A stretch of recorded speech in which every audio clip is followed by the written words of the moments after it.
the hottest show on radio. Raw and insightful interviews with movers, shakers, tastemakers, and experts. This is the Karen Hunter Show.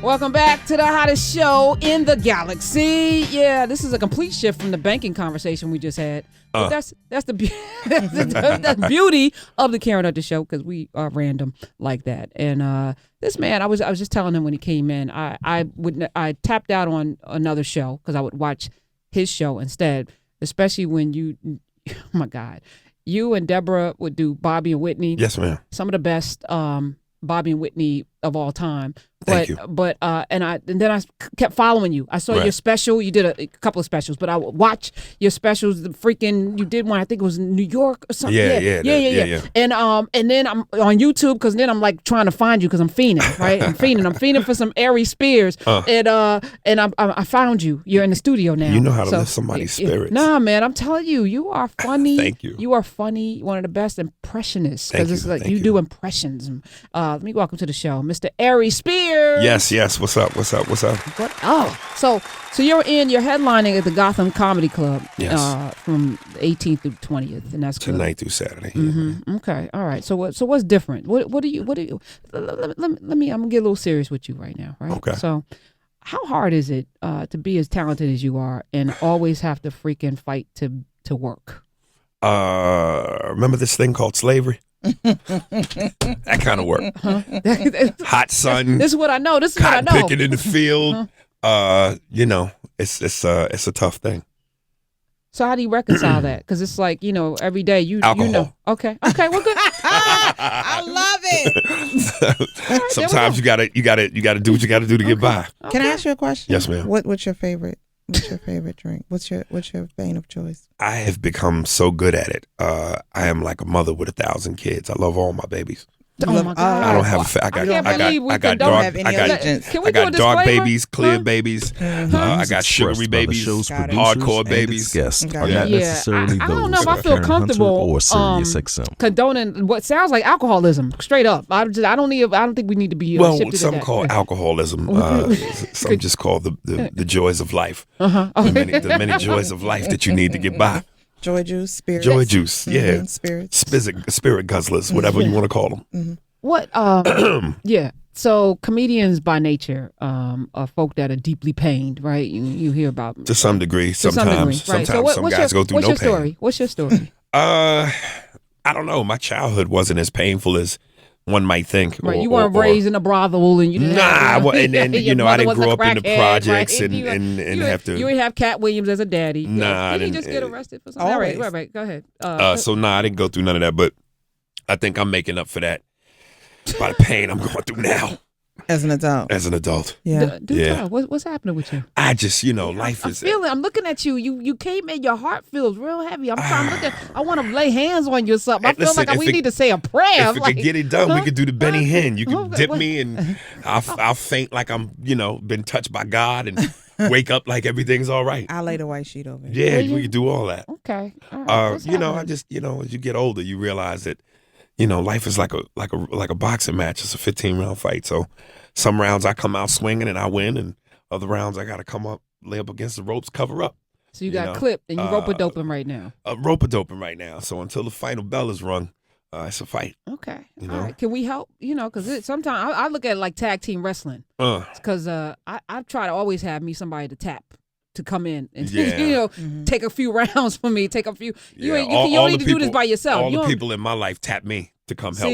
See, I'm the helper. You need to broaden your friend pool so that you can have because clearly you can't be the only one being tapped in to come in. You gotta be able to hit, and then Andre the Giant comes and then. It would sits be nice. On them, It would be nice, You get a midget in there, and then he clips people in the ankles. Whatever it takes, it'd be nice, I'm showing my age, right? Huh? No, you're not, because we probably the same age. We probably the same age. You said Andre the Giant. Yeah, we both. Dead long time. I watched it when I was like 10. All right, how long has he been dead? It was Randy Savage. Huh? Was that song? Yeah, that was back when it was called the WWF. Yeah, exactly.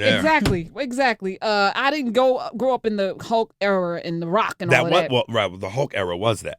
That was the Hulk. I didn't like. Hulk era. I didn't like Hulk Hogan. He was the Jordan of the game. Was he? Yeah. Yeah, I didn't like him. Yeah. I guess I'm older than that because I remember that when ain't they had that- little people. Yeah, and they but used to You throw talking them- about Superfly, Jimmy Yeah, Snuka. all of that, right? Yes. And then they would have come in there. And, That yeah. ended badly too. Did it? Hey, Okay. Jimmy. All right. I'm gonna move forward. Okay. All right. All right. That ended So, real so, badly. so Aries Spears is joining us here on the Karen Hunter Show. Do you get political at all? Are you watching this A little political? bit. So what- I what's was your I was take on more this? political in the heat of Obama's run and Because it was whatnot. something to be political about for. right, and I'm a little political about it now because I fight for Obama through thick and thin. So even this election's about Obama for you. Well, it's about him leaving, which I think is going to be a travesty in and of itself. And my thing is, and I say it proudly, even though I probably shouldn't. I think any black person that makes the argument, well, what has he done for black people? Go on and Sam Jackson up and be a coon in the movie The Django. Shoot. Because I can't tolerate any black person that speaks against Obama. First of all, stop looking for a savior. I get where you're coming from. Black president, black people supposed to benefit, but we have benefited. He's allowed you to look your daughters in the face and go, you can be first lady. He's allowed you to look your son in the face and go, you can be president. He's allowed you to thank your grandmama and your grandfather for their sacrifice during the 60s. Amen. And let them know that what they did wasn't in vain. So that's a start. This ain't super nigga. He can't come in and save black people in 8 years, but he's got the baton and he had a great run. And now it's up to him to hand it off to somebody else. You can't expect him to do everything. There's only so much any president can do regardless of color. But for him being in his position as the most disrespected president this country has ever seen, Mm-hmm. and you got to understand a lot of what he would like to do, he can't do because of his race and the fact that Republicans and everybody else under the sun has fought against him. So before you quickly Django this man and talk about he's not this, he's not that, and you turn your back on him, just remember what he did. He started the race. You know what I mean? It's up to the next black person to come in and grab the baton and take it further. So how embarrassing or disgusted are you at the rise of what I call the orange Cheeto? The new Hitler. Whatever you call them. I Mango. call them And orange. what's amazing to me is that whenever they show his rallies and I see in the background a couple black people in the audience, I'm thinking, you coon niggas. I can't stand Diamond and Silk if you know who they are. Yeah, We had them on They were briefly. the show. You had them on? Briefly. You It was could- you- brief. It was You couldn't brief. have had me on with them here. I No, can't well, stand them it two. did- Aunt Jemima, biscuit making, in the kitchen, feeding the white, breastfeeding the big titty white baby bitches. I can't stand them two coon pancake eating bitches. 2 days in a row with titties. 2 days in a row. Feeding the white baby in the kitchen with them big fake, them big black saggy titties. I can't stand it. You got a little- And if they were able to at least not perpetuate the stereotype, I might could stomach it.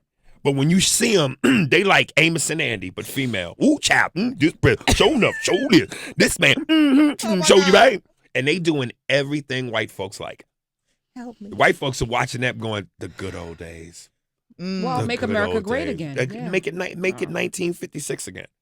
And I like, make your but could you not do the shucking and jiving? I can't stand Larry Elders. How you feel about Ben Carson? At least he's quiet. He's too mute to embarrass us. He might say something. He has No, a he's couple of embarrassed. keys. He's No, he is, embarrassed. but He's embarrassing Nah, to but himself, He's yeah. embarrassing, but it's more of a quiet in the closet embarrassment. Larry Elders, Stacey He's Dash, Larry Elders. I mean, I think the only thing that would make Larry Elders more horny than sex would be if they brought slavery back and Rush Limbaugh bought him. Oh my goodness. Wow. The So things you that do some of think the- about this stuff. I'm telling you, the black sheriff from Milwaukee that came Sheriff on, Clark. this coon nigga, he is white people's mascot. They love it. A dude just hit me on Twitter because I said I tweeted earlier a picture of him with his cowboy hat and with his white woman holding her like she was a limited edition. She was the last of 4 left. And I said, this coon nigga here.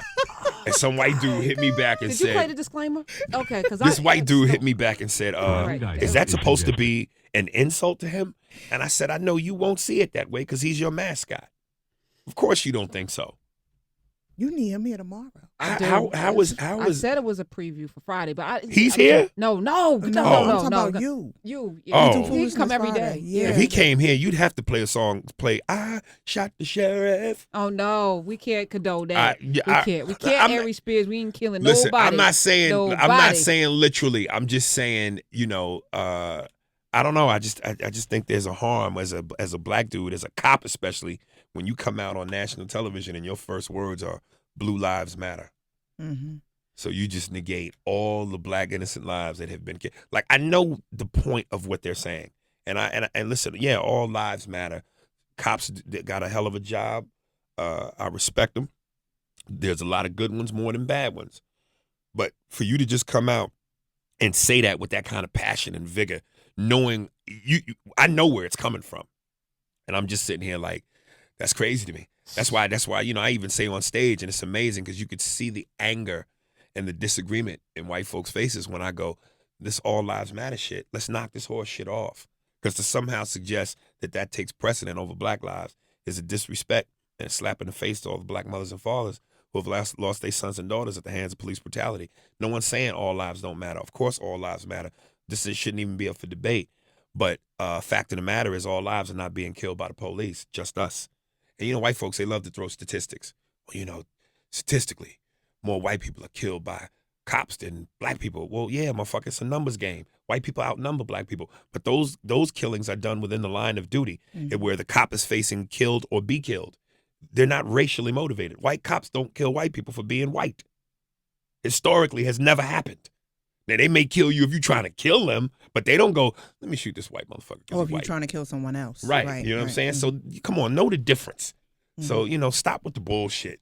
Well, it is, and we have, our resident person in the studio who explains stuff to us on a daily basis, but he said it's all about not wanting to take blame for what's happening. Hey, so if I can say black people are criminals, right. Y'all are criminals, you kill yourselves more than cops kill you, so why don't you worry about black on black crime? And let me speak on that real quick to the white community if you're listening. Stop telling black people what we should be worried about. You know what I'm saying? Because first of all, it's not your place. Second of all, that black on black crime is a very serious issue, but that is a locker room issue. That is a family issue. Don't worry about it. We'll go on in our locker room, stay in our locker room. And here's the bigger point. No black person on this planet has you, me, anybody has any say or control over what ignorant niggas decide to do in the streets. But we should have some say and control over what our police department does. Because the last time I checked, we pay taxes.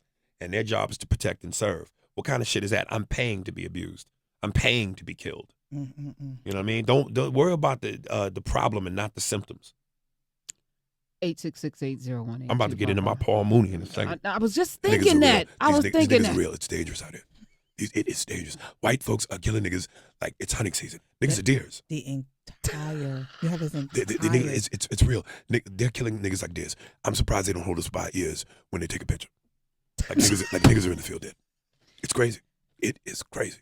All his body language. He's one of the best impressions. Do you have an Obama? Do you do an Obama? I wish I did. I got his cadence, but I don't really have his voice. You do a great Jay-Z. You do your LL Cool J? It's bananas, man. Sexy, baby. You know what I mean? It's crazy, man. I just, keep everything sexy, Every now and then you just got to treat yourself as a man. You got to go to the grocery store, get a fresh jar of orange juice, pop it open, and just, douse yourself. Get citrus on your chest. Sexy, man. Go home with dried orange juice on your stomach. Have your girl lick it off. Oh, she'll love it. Tastes fruity. Know what I mean? Oh, push forward. Push forward. Okay. All right. Aries Spears, look. So at the Gotham Comedy Club, I know you're not going to do that whole white people stop the thing. Like you, I do it to a some extent. Because you got white people in the audience. Do they know? It's like Paul Mooney. When I see white people in the audience at a Paul Mooney show, I'm like, but you got to understand something. Every time I've been at a Paul Mooney show, they get up and leave. Well, here's the thing. No. Google. No, but here's the thing. There's two. Another second of this. No, there's two kind of white people at a Paul Mooney show. And basically when it comes to race, there are two kinds of white people that go attend a show with a black comic. Those who are unexpecting, and those are the ones who walk out because it's such a shock. And like Paul says in his stand-up, he goes, there's some white people, you can't scare them. They're like, I'll stay till the sun rises. What is it, some nigga vampire? This nigga doesn't scare me. There's some white people, what they call a masochist, that like pain. There's some white people who love getting kicked in the balls with a ball gag in their mouth. They take it. They'll take it. They ain't scared of you niggas. Say that shit, nigga. They love it. It gives them pleasure. Get your daily dose. Catch every episode of The Karen Hunter Show on demand. Visit SiriusXM.com/on demand.